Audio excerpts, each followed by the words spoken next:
thanks for tuning in to the JAZZYJOY show, keeping it real on City World Radio. We're coming at you live from Manhattan. I'm really excited, I guess you can tell, about this evening, but I just want to mention that for those who may not know the mission of the JAZZYJOY Keeping It Real show here, it involves community empowerment. That's what we're about.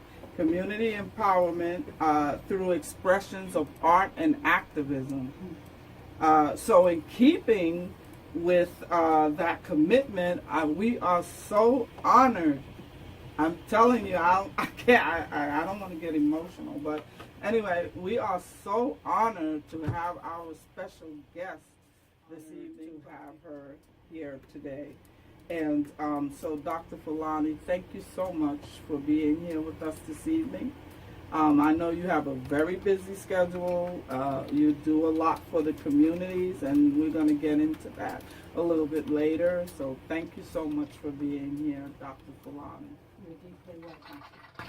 And I think that, in acknowledging and giving kudos, we have to also give kudos to Ronald Toppings and CARMEN QUINONES, who facilitated Dr. FULANI being here through their work with their organization.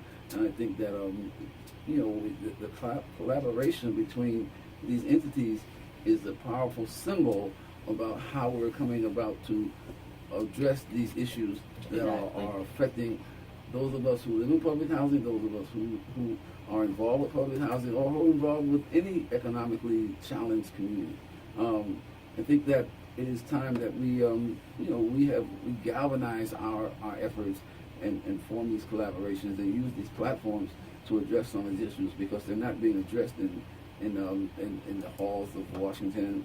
We don't have people that are representing or articulating our needs in a way that they do the gun and rifle, the HRA, what's that? Not HRA, the NRA. Yes.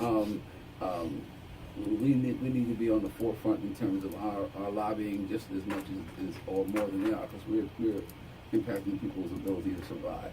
So I think that's a powerful thing that you guys are doing, and personally I appreciate it immensely. Thank you. And I would also like to introduce our other powerhouse guests here. And Tom, would you do that? You were just listening to Tom McKinney, who is also a co-host here. Many of you know him. So can you introduce our guests? Okay, we have Ronald Toppings, who's at the least the president of Adams Houses. He does a lot of community work. He's been recognized in several ways in terms of the work that he's done for the community. We also have CARMEN QUINONES, who is the president of Douglas Houses in the Bronx. Hopefully it's the Bronx. Manhattan. Douglas is Manhattan. Manhattan, baby. Where's happening? And I work for housing. Where's happening? How much attention I was paying in Manhattan. But nevertheless, she has been very involved in community activism. She's a district leader, as well as being a resident association president.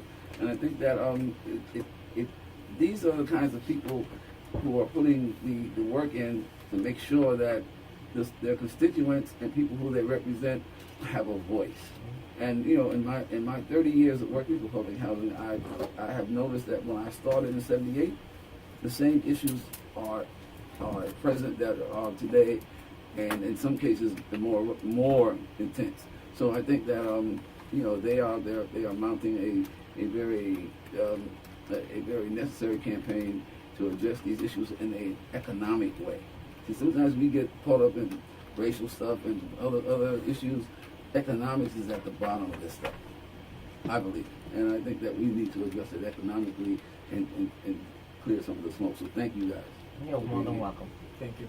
Okay, thank you. And thanks for being here. Dr. FULANI, I'm going to open the floor for you. If you want to talk about your All Stars project or anything that you find important to talk about this evening, I'm going to open it up to you. Because I know you do a lot about with public housing. So hello everybody. I actually want to talk about RONALD and CARMEN. Okay, great, because they're powerhouses. I've known CARMEN longer, and we reconnected, I don't know, it seems like years ago. Yeah. It's been a while. And the kind of leadership that's required to deal with the NYCHA crisis is huge. And you have to be willing to put a lot on the line, expose yourself in ways that leave you open to whatever these people who are doing all of these unrighteous things against our people are doing. And that's been the experience of working with both of you. And then Carmen and I are hell raisers. Oh, tell me about it. No kidding. We've had Carmen on the show, so I'm a little bit familiar with that. We're sort of sisters of the same cloth. Yes, Lord. And so it's so wonderful to be with her, also in the streets, and watch the community respond to her and see the kind of leadership that's provided, because that's what they need, and they need to see it coming from the people who are there. And a lot of the tenant presidents, unfortunately, are not as active as they can be or should be. That's right. And And that's one for of the a host problems. of reasons, yeah. And I mean, in a way, I understand it because people are intimidated. But at the same time, they're not just going to get rid of all the residents and let the people who stand behind them stay. When they get finished with all the residents, they're going to get rid of the rest of the folks. So, I mean, there's, to me, one of the most important things happening in this country is the fight for decent housing for people. And what they're doing with NYCHA is like unacceptable. So it's been a real privilege to just stand up and fight and scream and lead and do this work together. I'm just so honored and pissed off. Out of them pistol. Just with the pistol. She said, out of them pistol. That's right. Right. I mean, you know, from a perspective from the perspective of a person who's been involved in activism for quite a few years in this arena, public housing and the political arena, what do you see as some of the bottom lines that propel this kind of lack of action, the lack of the activity around empowering our people in the housing complex? Well, I mean, I think people are making moves that they haven't made before. I think people are ready to fight. I think that it has something to do with the leadership. I grew up in public housing in Chester, Pennsylvania, many, many moons ago. Everybody in my family lived in a different public housing development. That's where we were spread over. Right. There were 4 or 5. They got built because otherwise people of color were living in slums. So it was a move on the part of the government to transform what our living experiences were. And that experience was important to me. I come from the people at the bottom, and I've never had any desire to lead. I have a strong desire to fight. And Absolutely, I being know able about to do that. that. I still have family who's living in public housing in Pennsylvania. This is why it's just such an honor. I've looked up to FULANI for a long time, and just to and I think that a lot of what I do reminds me of her. When I stand out there and I get angry, I see why she got angry. You know, I see her anger when I look at her, when a resident calls me up and says, "Listen, you know, it's so cold in my house. I can't move." It's crazy. You know, I mean, just Saturday I was up in one of my neighbor's houses that had no heat or hot water, and it was just heartbreaking how she cried on me. I opened the door. I had actually someone from Councilman Richie Torres' office come with me, so that I can show what was happening in public housing, and this woman literally cried. Wow. How can your heart not break? How can I just don't get it. You know, what is happening in public housing is plain disrespect. Okay, they have no respect for our people, and our people need to stand up and say that's enough. Enough is enough. And for this mayor not to take. I'm gonna be nice. Don't be nice. I'm gonna be real fucking nice. The show is keeping it real. Sorry, The show is keeping it real. Yeah, because I had a show that said keeping it real too. But this goddamn mayor is pissing me off. Okay, this mayor should live in public housing just for a week. Okay, so that he can see what's going on. And even then, I don't think he has a heart. We've had no heat and hot water in public housing for the last month and a half. Who does that? Who does that? Exactly. And yes, and you know, like I said, everybody says that they should take Shola, and Shola should lose her job. I believe in this. I believe when you have a snake, when you got a snake, if you cut the tail off, the tail is gonna grow back. So in order to get rid of it, you got to get rid of the head, and the head is Mayor De Blasio, and that's where we need to start. I think it's a multi-headed snake. I think Dr. Ben Carson has a lot to do with the allocation of monies to make things happen in the different public housing communities throughout the country. This is not just about New York. This is happening across the country. Yes, and it is. You see, public housing is at risk nationally because of economic conditions. All right, now, so you know, we can talk about Shola, we can talk about De Blasio, another. But let's be real. Ben Carson just got here. Okay, this has been going on for Yeah, years. right. No, This is not something that just happened. Exactly. This has been happening for years. Because of lack of priority. It's coming around to a public head housing. now because people are tired and we're Exactly. fighting back. Right. And that's the difference. Just to frame this in, you know, I go back to the Laura Blackburn days when there were, you know, whenever there seems to be especially a woman who of color who was taking on the reins, these people become fall guys. I'm not saying that Shola is not, you know, she doesn't have responsibility. Shola is not a fall guy. Let me tell you, she knows what she was Shola doing. is unsupportive of the community. I watched her for 2 years when she first came around, going out and speaking to people in our community. She was so disrespectful. She talked to them like they were less than human. She's so full of herself, and she's not connected to the community. She is no fall guy. She could fall off a mountain, and she still is no fall guy. Let me tell you something. Even if she is a fall guy, guess what?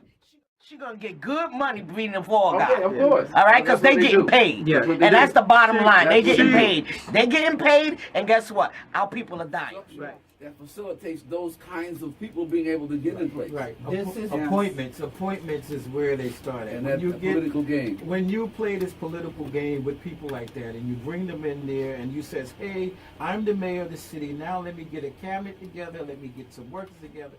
They start appointing us. She did not come up.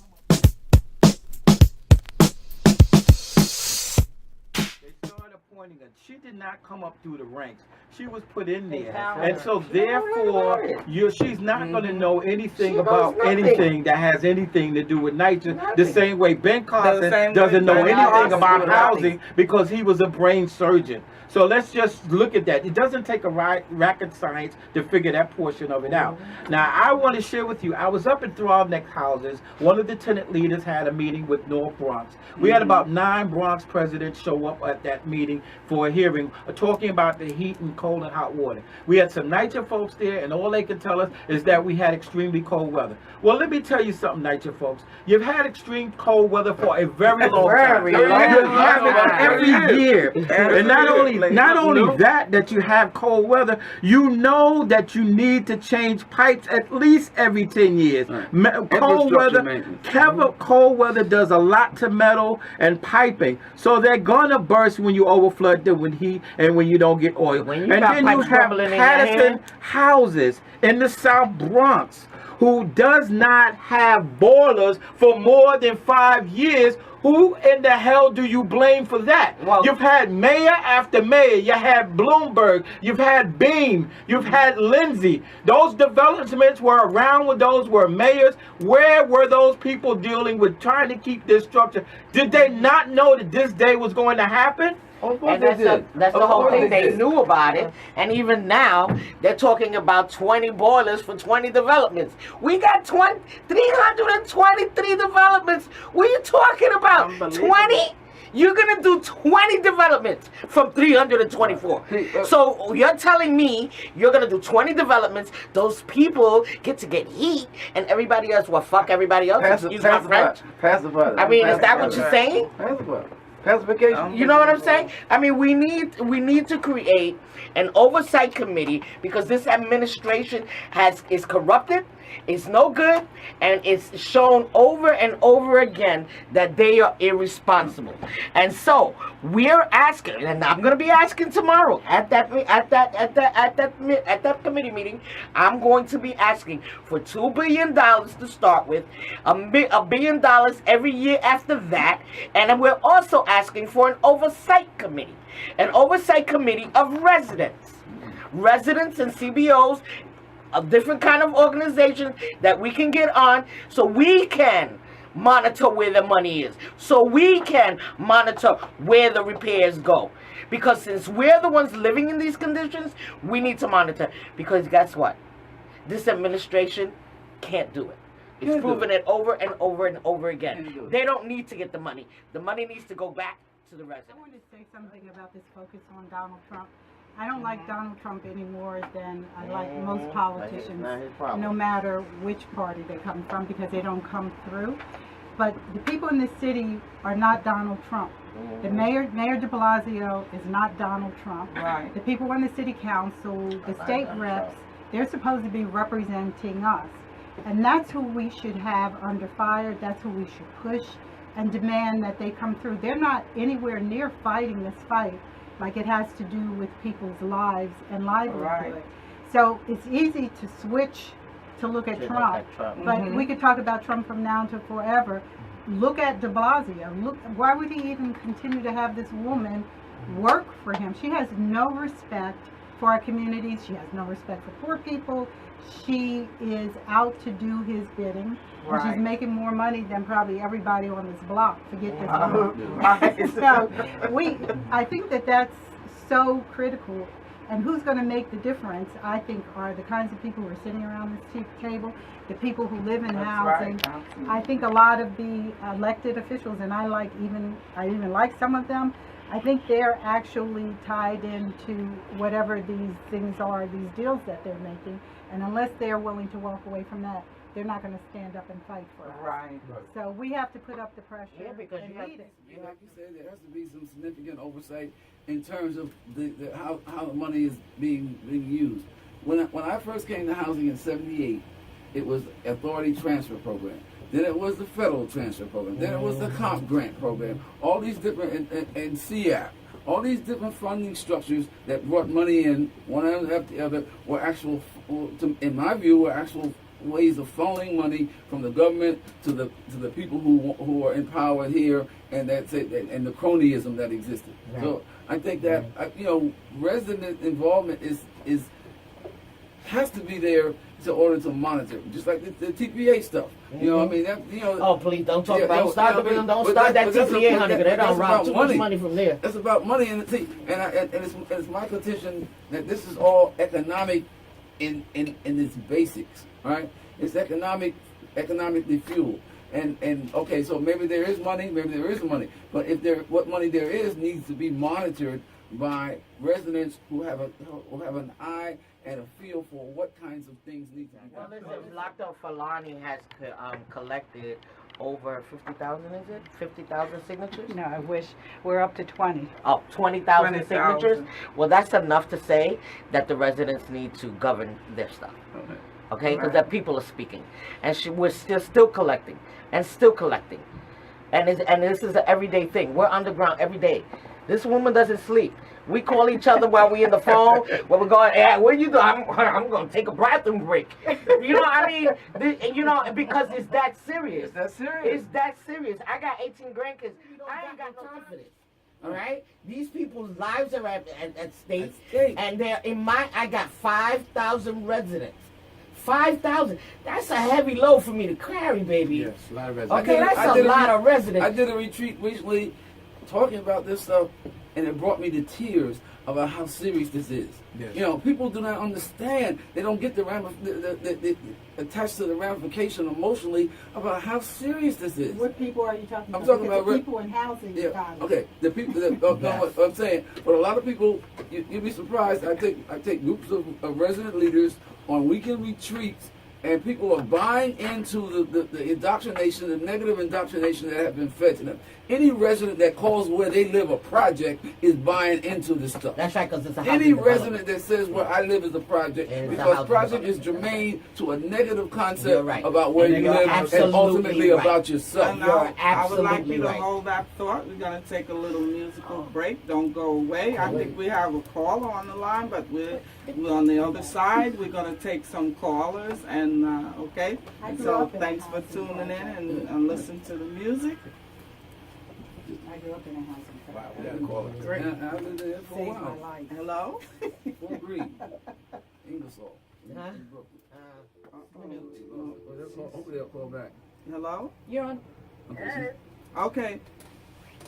Okay, and we're back. Thanks for tuning in. You're listening to the Jazzy Joy and Company show, keeping it real here. And we have a caller on the line, so I want to go right to the caller before we continue our discussion. Hello, you're on the air. Hello, how are you? Yes, this is Curly from Melody Children's Psychologist. Yes. I'm a community leader with CBH, and I work very closely with CARMEN and I have the pleasure of starting to work with Dr. FULANI. Awesome. A lot Awesome. of history. Oh, But yes, one thing I do absolutely. have to say, Shola has got to go. Mm, He's showing no consideration, no compassion for the tenants. No one Okay. should be without heat and hot water. Nobody.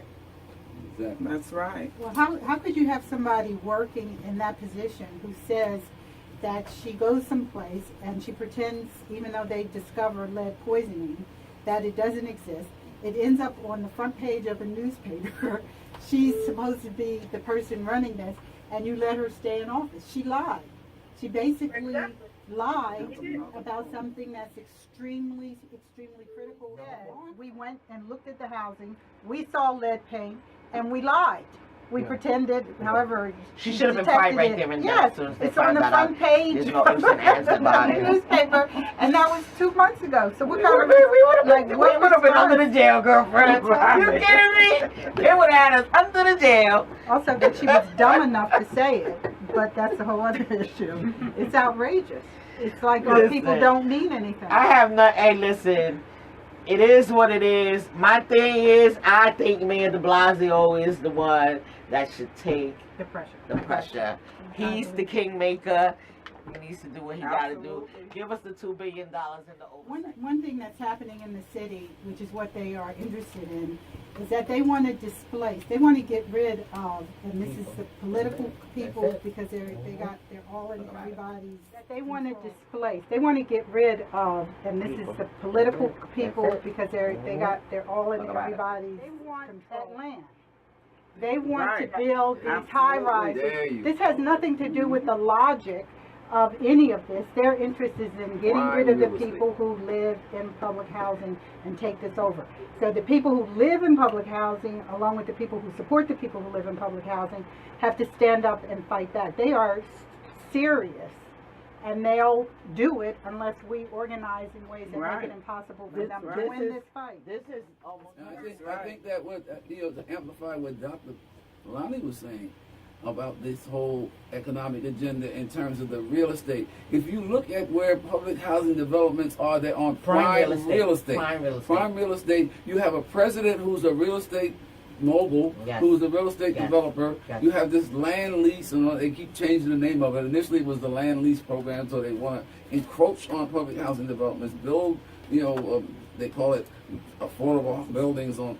That's the first step in the door. When I first heard about that a couple of years ago, I said, beware, because you guys understand what's going on here.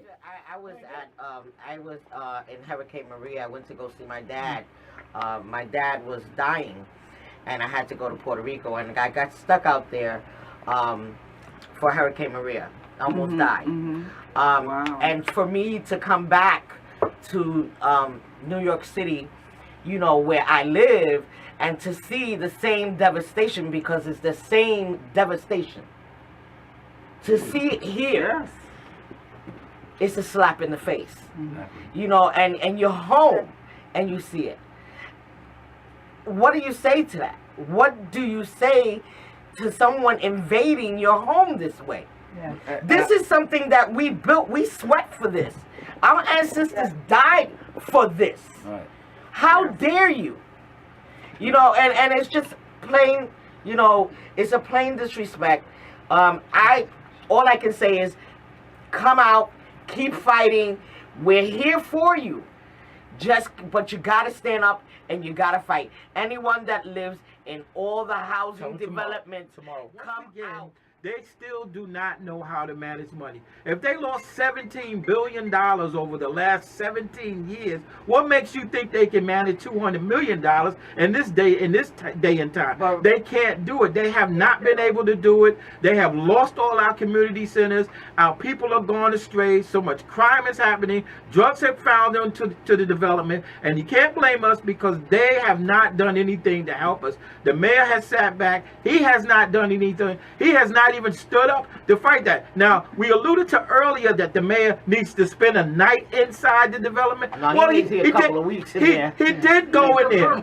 He did go in there, but he did not stay an entire week. He had very little report. So what good did that do? Ben Carson came to development. Well, you know what happened to him? He got stuck in the elevator and saw a little urine. Right. That's exactly what happened to him. So now you get to see how it is for people who live in the development when they're understaffed. You don't have enough groundskeepers to keep the place clean. You don't have enough inspectors to even inspect the boilers. If you had new boilers, where are the people trained to operate the boilers? They do not even have that. That was my question. Actually, they got rid of 6. Not NYCHA contract. Right. NYCHA refuses to train the HPT staff. I should know. I'm a former NYCHA worker, and I can tell you the ins and the outs. You're absolutely right. Say something about this focus on Donald Trump. I don't like Donald Trump any more than I like most politicians, no matter which party they come from, because they don't come through. But the people in this city are not Donald Trump. The Mayor de Blasio is not Donald Trump. Right. The people on the city council, the state reps, they're supposed to be representing us. And that's who we should have under fire. That's who we should push and demand that they come through. They're not anywhere near fighting this fight like it has to do with people's lives and livelihoods. Right. So it's easy to switch to look at Trump. But we could talk about Trump from now to forever. Look at de Blasio. Why would he even continue to have this woman work for him? She has no respect for our communities. She has no respect for poor people. She is out to do his bidding. Right. And she's making more money than probably everybody on this block. Forget this woman. So I think that that's so critical. And who's going to make the difference, I think, are the kinds of people who are sitting around this table, the people who live in housing. Right. I think a lot of the elected officials, and I even like some of them, I think they're actually tied into whatever these things are, these deals that they're making. And unless they're willing to walk away from that, they're not going to stand up and fight for it. Right. Yes. Just want to share a little bit about some of us NYCHA residents that are in NYCHA that probably looking for work that they should be getting through NYCHA and through its contracts. We have problems, of course, with this PLA. We also have problems with the MOUs, and so we have not come to a conclusion of an agreement or how we're going to implement these sort of things. So I just want to say to you that those of you that have OSHA 10 Section 3 jobs are available through your resources, and what you need to do is you need to access your Section 3 opportunities. You should have necessary certifications to perform the work on the job duty, and you also need to require employment that completed by your OSHA Safety, Health, and Administration, which means OSHA 10.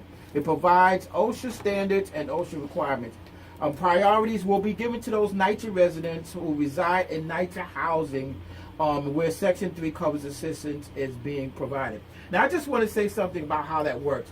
A lot of times, our residents do not get those jobs because there's always a disagreement with a subcontractor, an outside contractor. Then you have higher bidders, you have lower bidders. And what needs to happen is they need to come at the round table because the law mandated by HUD, Human Urban Development, says and states very clearly that NYCHA residents at a proportionate rate supposed to get those jobs at that rate of pay. What they want to do is hire in there, give you a little minimum wage job for you to do a job that you're supposed to be getting $60, $70 an hour on these jobs. This money's already been of contracts over $500,000. And we need to start watching this. I want you to go down to that Reese office and flood it and apply for these things because they are for you, and that is what the law says for HUD. The number to call is 718-289-8100. Once again, 718-289-8100 for those Section 3 jobs. You got any problems, you need to be calling us because we definitely take a look at that. Yeah, definitely, because a lot of these jobs, especially if you're a NYCHA resident, reach out to your president because once you apply for them jobs, you need to let them know you apply for those jobs. Some presidents have a little pull, like I got a little bit of juice here and there. All right. But, you definitely need to reach out. You definitely need to reach out to your TA presidents because those are the people that make it happen. Right. Well, some you of also them said anyway. you said call us and let us know. How would they call you? How can they contact you if they have these issues and they want to, enlist your help in trying to do that? Well, you can go about reaching me. I'm at Adam Houses. I can be reached at 347-839-4887. If you have any questions, and if I don't know something, believe me, I know someone who does. You should say that number again. 347-839-4887. I'll be glad to talk to you and so forth and help you with that. As a matter of fact, they got some Section 3 trainings that are coming up. And they're going to be away. There's a gentleman by the name of FULANI, one of the best in the country, and he actually teaches us how to go about these things, the rules with HUD. Now, see, NYCHA is the monitors from what HUD. HUD makes the rules. NYCHA is supposed to follow. What NYCHA does is they do dipping and dabbing, wheeling and dealing, and stealing and doing what they want, and then reporting to HUD, job is completed. The same way they did with that lead paint up in the Bronx and so forth. And see, what's happened is they got snagged on it because somebody decided to stand up and fight NYCHA and tell NYCHA, I'm not afraid if you're going to put me out in the street, but I'm going to show you and show America that you're wrong for what you're doing because that lead paint causes brain damage. One of my dear friends who lives up in the independent Bailey houses, daughter has been affected by this lead paint, over 45% in her body. She was not able to even tie her shoe, much less be able to comprehend. This is a dangerous thing. You're killing us with toxic mold. You don't want to fix these boilers that are broke. When are you going to stand up and realize that without us, you're going to be nothing because we are the people who built this country off the backs of slaves, and we are the ones who will stand forward to stand up. You're not going to take anything from us. So when NYCHA says get back, we say fight back. We say fight back. Caller, you're on the air. How may we help you? Hi, my name is Joanne. You might recognize my voice. Yes, Joanne, we do. How are you? I am a product of what's now called the housing development. But I have a vision, and I don't know if it's doable or not, but I'm envisioning a million residents march. Oh, I've been saying that for so long. And just camping out until the blood that he hears everybody and everybody else concerned. Yes.